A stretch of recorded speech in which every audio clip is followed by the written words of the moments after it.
Hey everyone, it's Hayes. It's Miraculous Monday, so it's time for another screaming session. Oh, were you expecting a voiceover and then a meme? Maybe, we'll get to that in a minute, baby. But this is a very special screaming session, so I felt like it deserved an introduction from me in person. So, on the last poll, if you remember, 80% of you, or something, I don't know the exact number, seem to have something against Animan, or me, not sure. But you all decided, instead of doing Animan, that I would pick the episode we did for today's screaming session. And I could have easily decided, okay, well then I pick Animan. But you know what? I decided to do completely what I wanted, which is why I'm sat here today, because it's a special one, and I've done quite a lot of screaming sessions by this point. But do you remember what the first one was on? Most of you probably won't. I believe I made that screaming session only a few weeks after I hit 1,000 subscribers, and here we are 19,000 subscribers later. So most of you, unless you've gone back and rewatched all the screaming sessions since subscribing, you probably have never even seen the first screaming session. So for those of you who don't know, which I'm assuming is most of you, I will tell you what we did the first screaming session on. And that episode was Guiltrip, otherwise known as my favourite episode from the whole show. So in today's screaming session, we were going to take another look at Guiltrip. Why? Because I love the episode, and this is also my channel, I can do what I want, and also thirdly, I make so many videos, I genuinely have zero clue what I said in the original screaming session for Guiltrip. It wasn't even titled the same. I think it was just in all caps, "Come and scream with me about Adrian." It wasn't like a proper screaming session name. It was before the name was coined, basically. And since then, the kind of like format of the screaming sessions have changed. Like at the start, I was only doing episodes with loads of Love Square content in, and basically shouting about how much I loved it because it looked so cute and stuff. Whereas now it's more about me roasting an episode, even if I enjoy an episode, and I enjoy the majority of the episodes. I basically go through and roast the episode instead, and I didn't get to roast Guiltrip. I love it dearly, as you all know, but I'd love to roast it. So I hope you enjoy this very special edition of a Miraculous Monday screaming session, and yes, if you voted for Hayes Picks Whatever She Likes, you have to watch this all the way through, no exceptions. So please, voice over me, take it away. So since you all chose violence, we're looking at Guiltrip, so let's start screaming. First things first, we get a close-up of Miss Boostier's freckles, lovely, and then we get Marinette gazing at Adrian, but like, okay, this season, Adrian's falling for Marinette. How is he supposed to gaze at her in class like this? It's unacceptable. Change seats, right now. I demand it. Just do it! So Rose has to go to the nurse and Marinette takes her, and oh my god, right, I think this is funnier than it actually is. But to be fair, my weird sense of humour is how we got here in the first place. So no complaining please. But so in Cat Blanc, Bunnix has Rose's unicorn, and everyone was like, oh my god, Rose dies and she left the teddy to Alex and she dies from whatever illness that's in this episode. And I was just sat staring at the comments like, did you forget the reason she gave Alex a unicorn in Cat Blanc? I swear to God, some of us are not watching the same show. So Julika runs off to the boiler room to cry, which, by the way, peak location, I'd go there too. And then Shadow Daddy, oh my god, what a relief it is to say his name again. I miss you like crazy. I think about you all the time. I want to be with you. Not gonna lie, I'd be happy with zero plot progression if we got to keep Shadow Daddy forever. But anyway, he's like, loneliness, a familiar feeling, and I'm like, just look, mate. You isolate yourself, stop pretending you're lonely, this is entirely self-inflicted. But now, since this is a special screaming session, back to other me to tell you why I love the boiler room scene so darn much. So, the boiler room scene. The boiler room scene is a cultural reset. It's a phenomenon. That word's hard to say. A phenomenon. I'll put the word on the screen that I'm trying to say. She says, thinking she knows how to spell that word. I don't know how to spell that word. You understand what word I'm trying to say? It's a phenomenon like no other. That was difficult. So the scene opens with Adrian He's walking up to Marinette, completely laser focused on her. He isn't looking at anyone else, he's eyes only on Marinette. So they enter the boiler room. Peak location of the show. Almost as good as the sewers. Not that I've ranked the locations before, but I feel like now I should do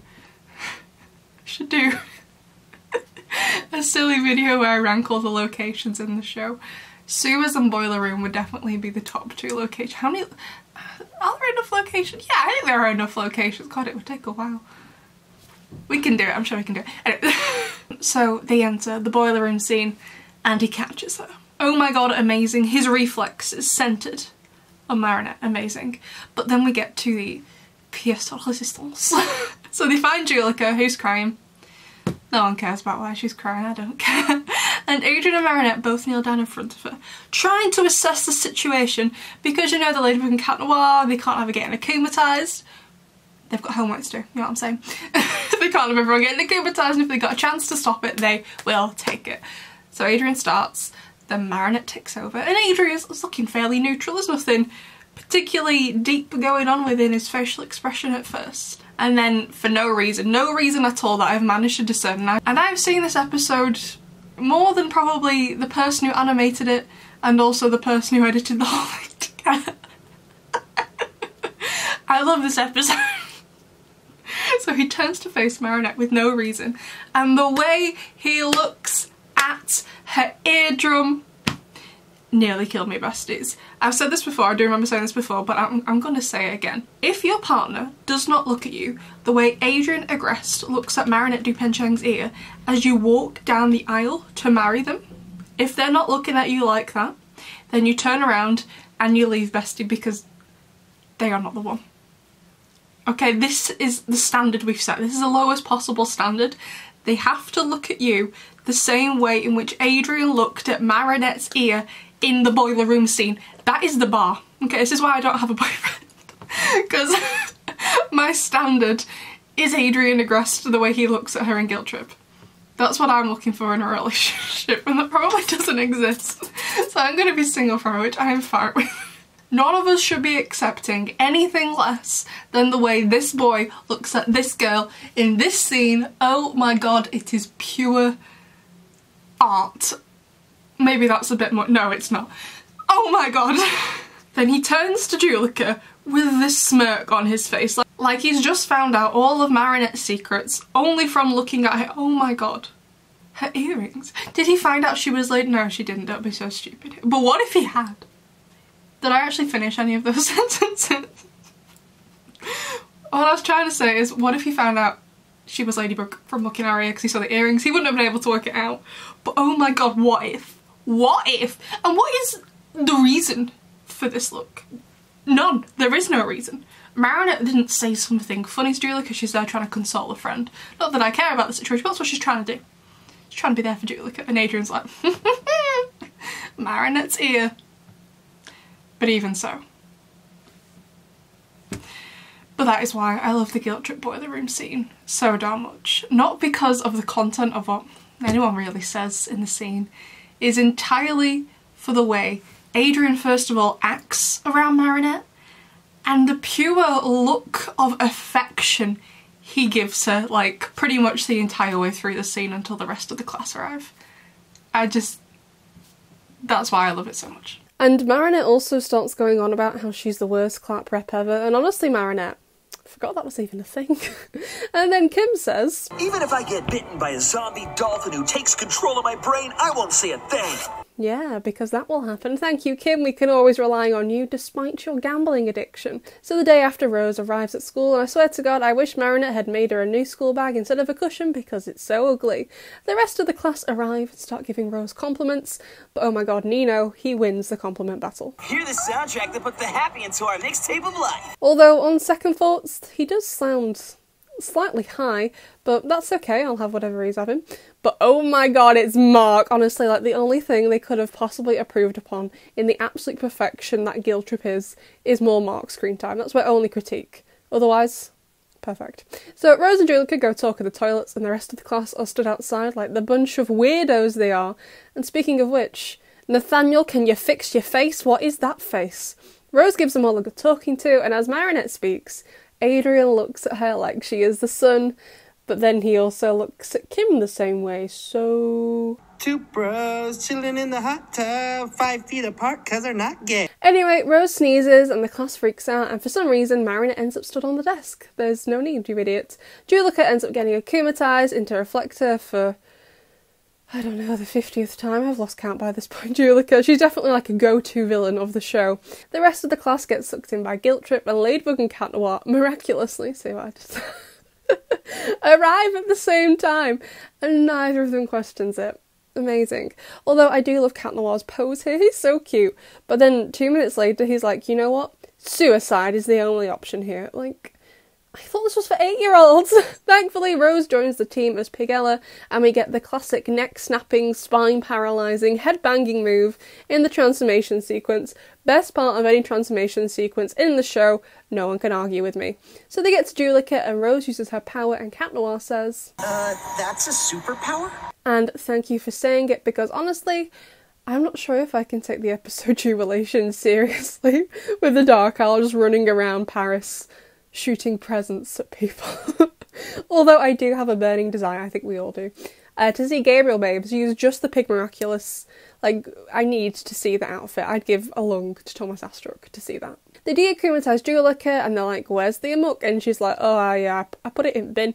Fabulous move, Juleka. Couldn't have done it better myself. They save the day, obviously, and we see a whole shot of the class here bar Lila, and do none of them question where Adrian and Marinette went.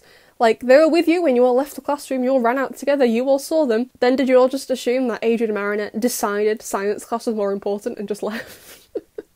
Anywho, everything goes back to normal, and Marinette makes a joke, and the whole class laughs, including Lila, who looks dead on the inside as she laughs.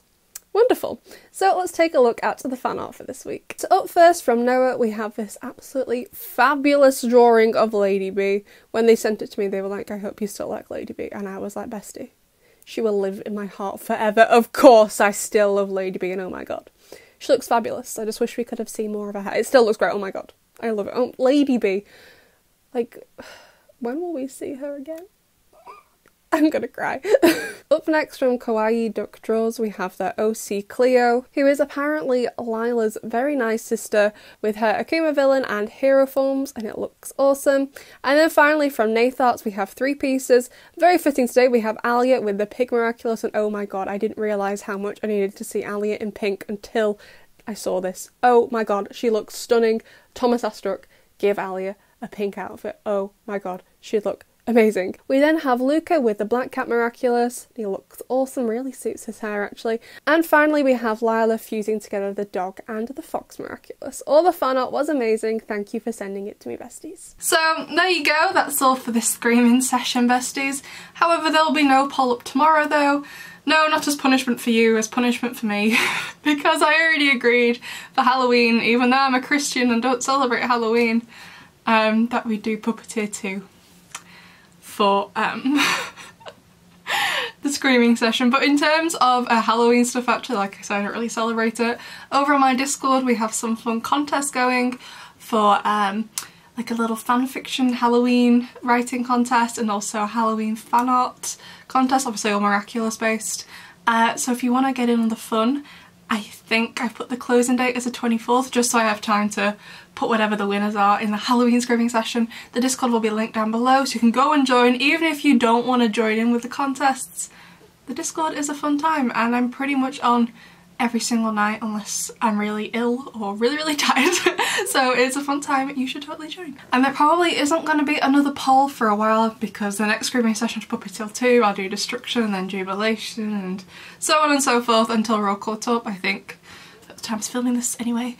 The furthest air date we've got is for Reunion. I don't know when that will take us to. I was planning on doing Chris Master for the next Christmas screaming session because you all know I love Chris. What a thing to mix together with Christmas. Christmas, my favourite time of the year, and Chris, the character I hate the most. So by the time there is a next poll, I hope you'll have all learnt the consequences of your actions. I mean, I don't know, next time what am I gonna do if you don't vote for Annie Man again? I might just make a whole screaming session on all of the scenes in the sewers that I absolutely adore. Apart from the one in Strike Back, obviously, that one tore my heart out of my soul.